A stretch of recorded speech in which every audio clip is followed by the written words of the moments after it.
Ottoman Sultan Murad III was different than other sultans. Upon ascension to the throne, he committed the usual removal of other potential candidates. However, you would expect a sultan to have a harem, but Murad III only had eyes for his wife Safi Sultan. He had 3 sons with her and several daughters, but only one son reached adulthood. The period was part of the Sultanate of Women, where the women had a lot of influence over the empire. The empire expanded a lot during that time. Places like Morocco, the Bornu Empire, Transylvania, and the Maldives became subjects to the Ottomans, however, with various degrees of independence.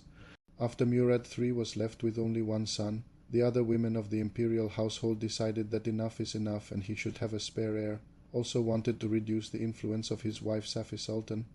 His mother Nurbanu Sultan and sister Ismihan Sultan decided to take the matter into their own hands, and they locked the Sultan with 2 women for 2 days, expecting him to get a spare heir with them.